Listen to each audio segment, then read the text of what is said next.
So someone wrote and said I should do a video on spooky things that happen on the trail for Halloween, and tomorrow's Halloween, so I thought I would work on it, but for the life of me I can't come up with anything spooky that's ever happened to me on the trail.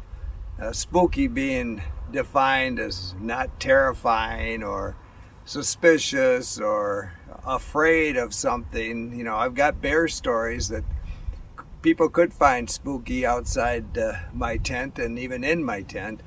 I've told those in the bear story videos, but you know, spooky can come in the form of things that crawl, things that walk on four legs, things that walk on two legs, and I've covered that in videos too of things I've had encounters with. Just had an encounter looking for a place to have a snack. This guy, he didn't want me to sit with him for some reason. But anyway, I think probably things that go bump in the night might be spooky. You know, a lot of people, you know, read the book Wild or walk in the woods, and maybe they haven't even slept in the backyard, but for some reason that through hiking appeals to them, and they go out and do a trail, but you know, they're kind of inexperienced in the outdoors, and so if they don't know sounds, like a porcupine, you know, porcupines mating can sound like, if you're unlucky enough to camp and porcupines are mating outside your tent, you're gonna think it's you know, you're gonna think of the Psycho movie, because it sounds like somebody's being dismembered outside your tent. And if you don't know what that sound is, you're not sleeping well at all. And same thing with just a common deer. You know, deer have a warning sign, which is blowing air through their nose. It sounds like someone's cut an air hose. And if you hear that outside your tent, you're probably going to freak out too if you don't know what it is. I've had lots of critters outside my tent at night. My wife, first time we camped in Olympic National Park back in the late 60s, early 70s, goats were digging salt deposits around our campsite where people had peed, and she was spooked. I guess that's a good word for it. And so those kind of things happen all the time. You just got to get comfortable in your own skin, and it just takes some experience. You know, on the PCT, I ran into a gal coming out of Dunsmuir. So she had done, you know, probably 800 miles. She's in Northern California. But so far on the trail, she'd never had to camp by herself. She kind of found a tramily or a tribe or whatever, and you know, they are either behind her or ahead of her enough that she wasn't comfortable really sleeping on her own, and asked if she could camp by me, which was fine with me.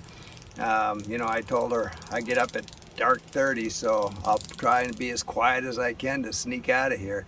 But you know, after that many miles and camping out, she still wasn't comfortable with that, and I understand that, you know, and there are a lot of people that feel that way, but with experience will come a sense of security that it's really a safe hobby, a safe community. You know, not that, you know, you don't run into bad things sometimes, but overall you're pretty safe out here on the trails. So a lot of people would think that sleeping in a cemetery is spooky, but I've done it many times. I told you I did it all across Ireland, and it's just a nice, quiet place to camp, out of the way, usually close to town. So I didn't find that spooky at all. On the CDT, I don't know if you'd call this spooky, but on the CDT coming out of, so I'm only on the CDT for a little over a week. I'm coming out of Silver City, going up into the Gila on a Saturday morning early, and I see this, I called him Camo Man. I see this guy running up the trail toward me with like a 30-06, and he stops. He's got a mask on and, you know, the whole camo thing going, and he stops, he looks at me. I went to say hello, and he runs off into the bushes. And yeah, that kind of freaked me out. So I picked up a rock. So now I've got a rock about the size of a hardball, and he's got a 30-06. You've heard the saying, don't take a knife to a gunfight. Well, I'm taking a rock. So I get to where I see him going in. I can actually hear him back in the bushes, and I'm backing up, keeping my eye on him, even though I can't see him, keeping an eye on the sound, thinking, I'm going to get it between the eyes any second. And then I get far enough down the trail, I turn and I kind of book it down the trail, and I'm blind in this eye, deaf in this ear. So as I turn, I miss my junction, and now I'm headed down the wrong trail, which I don't discover for like a half an hour. Now I got to go back to Camel Man. But I never saw him again. But I guess that would be under the classification of spooky. So I guess in my favor, like I say, I was born blind in this eye, deaf in this ear. According to my older brother, there was so much wrong with me when I was born, the doctor slapped my mother. But it really comes in handy backpacking, because I just sleep on my good side.